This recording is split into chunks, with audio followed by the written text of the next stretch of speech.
اعوذ باللہ من الشیطان الرجیم بسم اللہ الرحمن الرحیم۔ اکثر سوالات آتے رہتے ہیں، میری بھی اسٹڈی میں جب کوئی چیز آتی ہے تو میں آپ کے ساتھ شیئر کرتا ہوں، ویڈیو بنا دیتا ہوں، کیونکہ آج کل لکھنے کا زمانہ کم ہو گیا ہے، پڑھنے کا دور کم ہو گیا ہے، لیکن پھر بھی لکھنا چاہیے، پڑھنا چاہیے، اور لکھتا بھی ہوں۔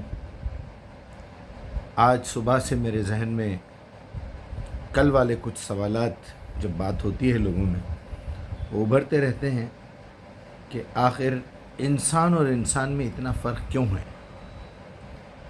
ہر جماعت، ہر فرقہ، ہر مذہب، ہر ویو، ہر مکتبہ فکر اپنی فکر پیش کرتا ہے اور کہتا ہے کہ دعوے کے ساتھ کہ ہم جنتی ہیں، ہم فلاح پانے والے ہیں۔ اس حد تک تو ٹھیک ہے،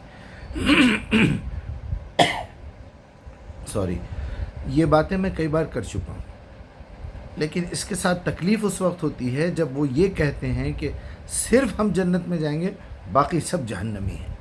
یہ تھوڑا سا پرابلم ہے۔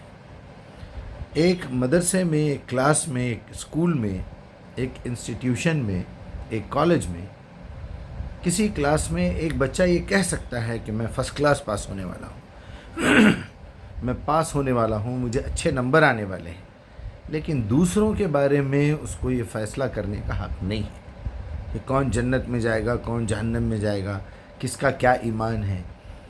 ہاں، کچھ اندازے لگائے جا سکتے ہیں کلاس میں دیکھ کر کہ بھئی فلاں صاحب تو پڑھتے ہی نہیں ہیں، وہ بچہ تو دلچسپی سے کلاس میں نہیں آتا ہے، وہ کیا پڑھ رہا ہوگا، پھر ہر ٹیسٹ میں فیل ہے۔ اللہ سبحانہ تعالیٰ جو ہے بالکل اسی طرح اس بات کو واضح طور پہ بیان بھی کر چکے ہیں اپنی کتاب میں، اور اپنے پیغمبر کے ذریعے سے دنیا کو یہ سمجھا چکے ہیں، اور ہمارے پیارے نبی محمد الرسول اللہ صلی اللہ علیہ وسلم جو ہے کوئی کسر نہیں چھوڑے، کوئی کسر نہیں چھوڑے۔ کل قیامت کے دن آپ ایک بات کے بارے میں بھی یہ نہیں بول سکتے کہ اللہ کے نبی آپ نے ایسا کیوں کیا، فلاں کو ایک عمل دکھایا، فلاں کو ایک عمل دکھایا، کسی کو دیکھ کے خاموش ہو گئے، صاف صاف دین کیوں نہیں دیکھے گئے، ایسا کوئی گلا نہیں کر سکتا۔ یہ بعد کے لوگوں نے اس میں مکسچر کیا، بعد کے لوگوں نے اس میں اپنی دکان چلانے، اپنا فرقہ چلانے، اپنی بات چلانے کے لیے، یا پھر رسول کی دشمنی میں ایسا باریک کام کر کے بتایا کہ لوگ کنفیوز ہوتے رہے۔ آج بھی کچھ دنوں سے میری روز کہیں نہ کہیں ایک بڑی شخصیتوں سے ملاقات ہو رہی ہے، بات ہو رہی ہے فون پہ، مجھے ایسا لگ رہا ہے کہ یعنی اتنا مشکل بنا کے رکھ دیا ہے دین کو۔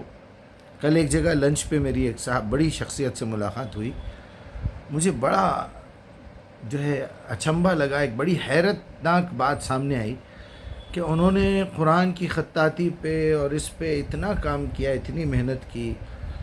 میں نے دیکھا لوگ تجوید کے لیے اتنی محنت کرتے ہیں، حفظ کرتے ہیں۔ بھئی آپ یہی وقت قرآن کو سمجھنے میں کیوں نہیں لگاتے؟ یہی وقت آپ عربی زبان سیکھنے میں کیوں نہیں لگاتے؟ میں ان سے زیادہ گلہ کروں گا جو یہ چیزیں سکھاتے ہیں لوگوں کو، تو اس سے پتہ یہ چلا وہ خود بھی گمراہ ہیں، ان کو ان کے بڑوں نے بھی گمراہ کر کے رکھا ہوا ہے۔ اب آپ ذرا تصور کریے، ایک بچے کو اگر آپ اسکول میں ڈالتے ہیں، وہ آپ ایک نوٹ بک بھی دلاتے ہیں، ایک ٹیکسٹ بک بھی دلاتے ہیں، وہ ٹیکسٹ بک میں سے دیکھ رہا ہے اور نوٹ کر رہا ہے، اور جیسے پرنٹ کیا گیا ہے، جتنی خوبصورتی سے کیا گیا ہے، کیلی گرافی میں وہ لکھ رہا ہے، اور عجیب عجیب اس میں کمالات دکھا رہا ہے۔ ہر لائن شروع ہوتی ہے الف سے، ختم ہوتی ہے نون پہ، اور پتہ نہیں ایک صفحے میں 17 لائنیں ہی آئیں گی، اور یہ ہوگا۔ جب آپ کا ذہن ان چیزوں پہ کام کرنے لگے گا تو بتائیے آپ عربی کب سیکھیں گے؟ آپ اس لائن کا متن کیا ہے، اس کا مطلب کیا ہے، اللہ سبحانہ وتعالیٰ آپ سے کیا چاہتا ہے؟ آپ رٹا مارے جا رہے ہیں، لکھے جا رہے ہیں۔ میں نے دیکھا ایک ویڈیو، پاکستان میں ایک خاتون، پتہ نہیں انڈیا میں شاید، اس سونے کے تار سے پوری قرآن لکھے ہوئے ہے، اور لوگ ان کو جو ہے تعریف کر رہے ہیں، ان کو ایوارڈ دیے جا رہے ہیں، خطاطی کے بڑے بڑے ایگزیبیشنز ہو رہے ہیں، تغرے بنائے جا رہے ہیں۔ ٹھیک ہے، اچھی بات ہے، آپ جو کام کرنا ہے پہلے وہ تو کریے۔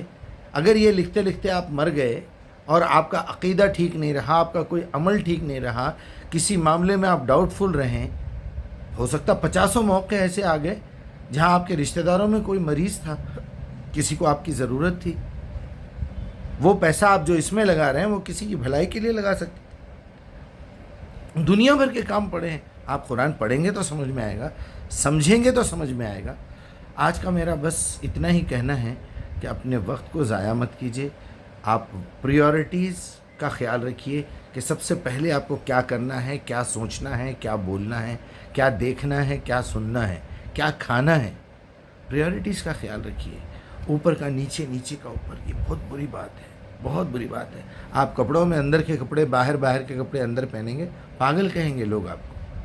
آپ دستر پہ بیٹھتے پہلے میٹھا کھا لیں گے، پھر نمک ڈال لیں گے، پھر منہ میں سے مرچی بھی ڈال لیں گے، کالی مرچی بھی ڈال لیں گے، اور ایسا ہوگا ویسا ہوگا. لوگ بولیں گے بھائی ترتیب سے کھاؤ، پہلے تھوڑا سا پانی پی لو، پھر کچھ کھاؤ، پھر کچھ کرو. میٹھے کا نمبر آخری میں ہے، اس کے بعد چائے پیتے ہیں، چائے کے بعد پان کھاتے ہیں. اس طرح ہوتا ہے نا. الماری میں کون سی چیز کہاں رکھنا ہے. قرآن کا ایک الگ خانہ ہے، حدیث کا ایک الگ خانہ ہے. آپ جوتے اٹھا کے اوپر کے خانے میں رکھ دے رہے ہیں. اس سے برا کر رہے ہیں ہم لوگ قرآن کے ساتھ. آپ کو اندازہ نہیں ہو رہا. ایسا مت کیجیے. پریارٹیز کا خیال رکھیے. اور کانفیڈنس کی بات ہو رہی تھی کل کہ کانفیڈنس آپ کو کیوں نہیں ہے بھائی.